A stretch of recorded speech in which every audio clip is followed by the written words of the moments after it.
So let's start with the topic ECG, ठीक है। और ईसीजी में कौन सा पढ़ना है? नॉर्मल ईसीजी, राइट, ठीक है। सो ईसीजी है क्या? It refers to the record of potential fluctuation during cardiac cycle. Cardiac cycle में हर वो पोटेंशियल फ्लक्चुएशन को ईसीजी, उस रिकॉर्ड को क्या बोलेंगे? ईसीजी बोलेंगे, ठीक है। अच्छा देखो, एक्साइटेशन एट्रिया में हुआ था, इंटरवेंट्रिकुलर सेप्टम में हुआ था, वेंट्रिकुलर वॉल्स में हुआ था, और फाइनली क्या हुआ था? रिपोलराइजेशन हुआ था। तो ये सारे जो हैं ये क्या करते हैं? सीरीज जनरेट करते हैं, ठीक है, P Q R S T wave के, right. P Q R S T क्या है? ये वो वेव्स हैं जो जब एक्साइटेशन स्प्रेड होता है अलग अलग पार्ट ऑफ द हार्ट में तो वेव रिकॉर्डेड होते हैं, ठीक है। अच्छा, कुछ बेसिक ऐसे रूल्स होते हैं ईसीजी के। डीपोलराइजिंग वेव अगर पॉजिटिव इलेक्ट्रोड की तरफ जाएगा तो पॉजिटिव डिफ्लेक्शन होगा। If move away from the negative electrode तो नेगेटिव यानी डाउनवर्ड डिफ्लेक्शन होगा, ठीक है। Shape and polarity of P Q R S T waves जो है वो अलग अलग लीड्स में अलग अलग रिकॉर्ड होगा, ठीक है। देखो ये अपने काम का, वो सब उतना काम का नहीं था, ये काम का है, ठीक है। सबसे पहले क्या है? एक्सिस बना लिए, ये एक्स एक्सिस है। एक्स एक्सिस पे क्या है? टाइम, किस में? सेकंड्स में। वाई एक्सिस पे क्या है? मिली वोल्ट्स में वोल्टेज है, राइट। और हमें क्या बनाना है? ईसीजी का ग्राफ, ठीक है। ये बन गया। ये क्या है? P wave. ये क्यू आर एस, ये क्यू आर एस कॉम्प्लेक्स है, ठीक है। ये देखो ये इंपॉर्टेंट है, ये क्या है? J point. देखो ये जे पॉइंट है, राइट। ये क्या है? ये टी वेव है, ठीक है। और कई बार टी वेव के बाद क्या देखने को मिलता है? यू वेव देखने को मिलता है। यू वेव जनरली एब्सेंट होता है बट कई बार दिख जाता है, ठीक है। वाई एक्सिस पे मिली वोल्ट्स पोटेंशियल, एक्स एक्सिस पे टाइम। ये रहा ग्राफ हमारा ईसीजी का, right. P Q R S T U, ये हो गया जे पॉइंट, ठीक है। अभी सेगमेंट्स और इंटरवल्स पे बात करेंगे, ठीक है, ये इंपॉर्टेंट है, राइट। पहले पढ़ लेते हैं। देखो सेगमेंट क्या होता है ईसीजी में ना? सेगमेंट अगर टर्म यूज करते हैं तो उसका मतलब होता है सिर्फ एक स्ट्रेट लाइन। अगर इंटरवल यूज करते हैं इसका मतलब क्या है? स्ट्रेट लाइन और एक वेव, ठीक है, at least one wave plus connecting straight line. जैसे अगर ये है, बताओ बताओ ये क्या है? ये एक सेगमेंट है। ये क्या है? ये एक इंटरवल है। ये क्या है? ये भी एक इंटरवल है, क्योंकि एक स्ट्रेट लाइन है और एक वेव है, ठीक है। तो देखो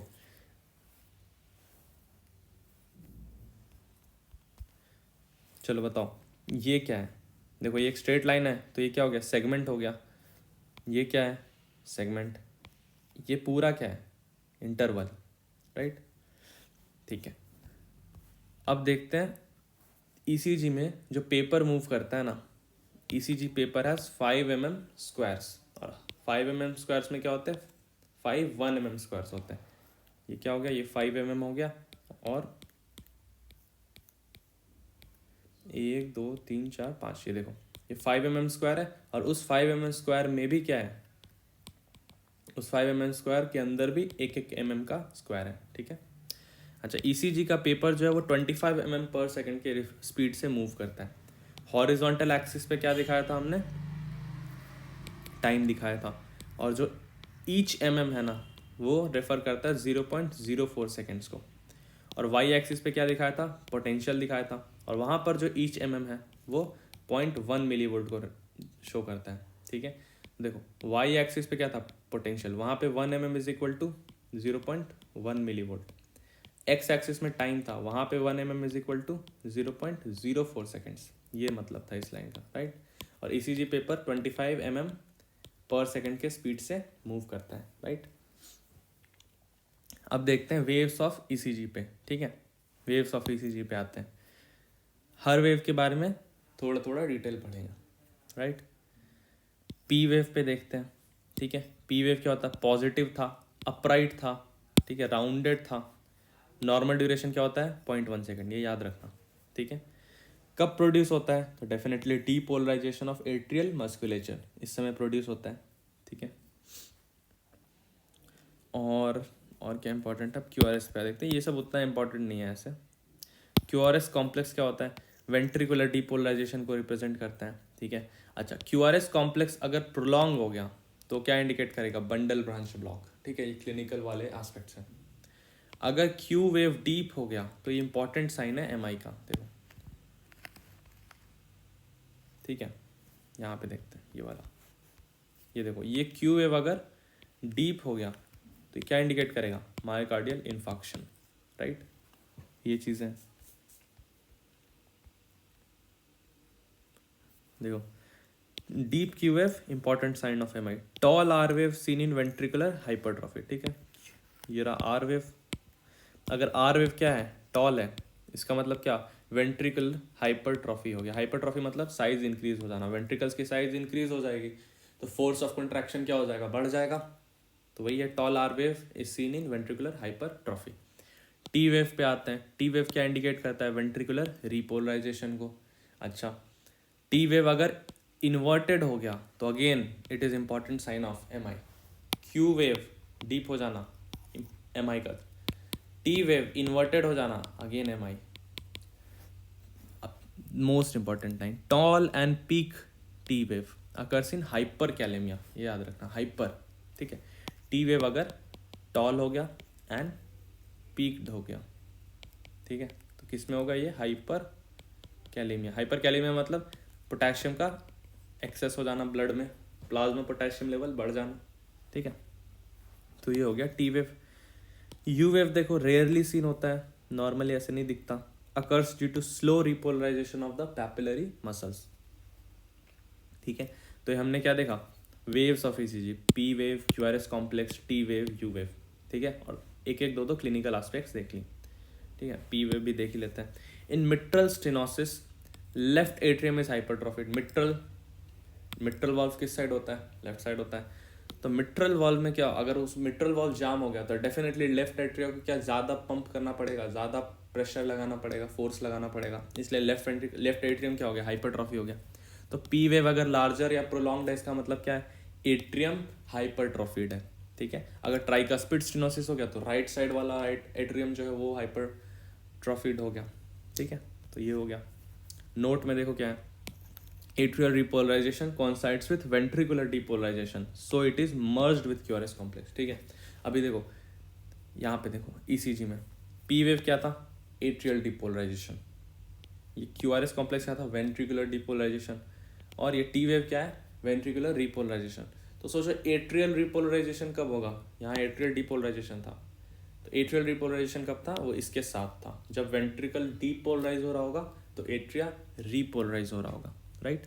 तो वही चीज़ यहाँ पे लिखा हुआ है, atrial repolarization coincides with ventricular depolarization, so it is merged with QRS complex and it is not recorded as a separate wave, ठीक है। तो ये हो गया पूरा वेव्स ऑफ ईसीजी, ठीक है। ये क्या था, ईसीजी का बेसिक्स था, सेगमेंट, इंटरवल, किस स्पीड से ईसीजी पेपर मूव करेगा, वाई एक्सिस एक्स एक्सिस पे क्या क्या देखने को मिलता है, ठीक है। अच्छा, अब intervals and segments of ECG पर बात करेंगे, उससे पहले देख लेते हैं सारे सेगमेंट्स और इंटरवल। देखो ये क्या है, पी, ये क्यू है, ये आर है, ये एस है, और ये जे पॉइंट और ये टी है, ठीक है। पी से क्यू तक, ठीक है। देखो क्यू वेव ना जनरली देखने को नहीं मिलता है ना, जब ईसीजी रिकॉर्डिंग आता है तो क्यू वेव जनरली देखने को नहीं मिलता, कई बार एब्सेंट होता है, इसलिए पी से लेकर यहाँ तक ये क्या है, एक इंटरवल है या सेगमेंट है, बहुत अच्छा, ये एक इंटरवल है क्योंकि इसमें क्या है, एक स्ट्रेट लाइन और एक वेव, तो इसका नाम क्या होगा, पी, और होना तो चाहिए था पी क्यू इंटरवल, बट चूंकि क्यू वेव बहुत बार एब्सेंट होता है इसलिए इसका नाम है पी आर इंटरवल। ये देखो पी आर इंटरवल, ठीक है, पी से लेकर क्यू तक, ठीक है। सिमिलरली इस लाइन का क्या नाम होगा, देखो ये पी है और ये क्यू है, बट क्यू वेव क्या होता है, कई बार एब्सेंट होता है, तो इसका नाम क्या हो जाएगा, पी आर सेगमेंट हो जाएगा, ठीक है। तो पी आर सेगमेंट हो गया, पी आर इंटरवल हो गया। अब देखो ये क्या है, क्यू आर एस कॉम्प्लेक्स हो गया, इसका नेमिंग पता ही है हमें। देखो ये क्या है, एस, यहाँ पे आता है, इसका नाम क्या होगा, यहाँ एस है, यहाँ टी है, और ये क्या स्ट्रेट लाइन है, तो सिर्फ स्ट्रेट लाइन होता तो क्या बोलते हैं, सेगमेंट बोलते हैं, तो एस टी सेगमेंट हो गया ये, ठीक है। और अगर इसमें वेव भी डाल देंगे तो क्या नाम हो जाएगा, एस टी इंटरवल, ये देखो एस टी इंटरवल, ठीक है। सिमिलरली देखते हैं यहाँ से क्यू से देखते हैं, ठीक है, क्यू से टी तक, इसका क्या नाम हो गया, क्यू टी इंटरवल, क्योंकि बहुत सारे वेव्स आ गए और स्ट्रेट लाइन अपने पास बहुत सारा है, ठीक है। तो ये हो गया अपना पूरा ईसीजी में सेगमेंट्स एंड इंटरवल्स, ठीक है। डेफिनेटली इसको प्रैक्टिस करना बुक से, राइट। देखो intervals and segments of ECG. अब दो दो तीन तीन लाइन सबके बारे में पढ़ते हैं। पीआर इंटरवल देखो,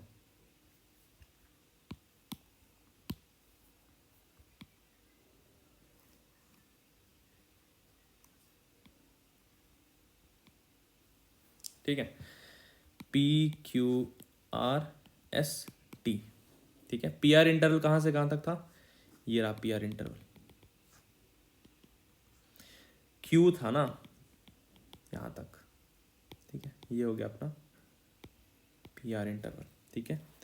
from the onset of P to the onset of Q R S complex, देखो क्यू आर एस कॉम्प्लेक्स के ऑनसेट से ये हो गया पीआर इंटरवल, ये पूरा वेव है, ठीक है, वेव बीच से जा रही है लाइन।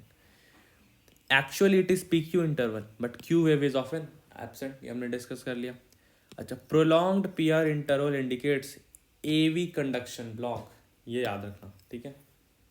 पी आर इंटरवल अगर बहुत ज़्यादा लंबा हो गया तो इसका मतलब क्या है, ए वी कंडक्शन ब्लॉक है, ठीक है।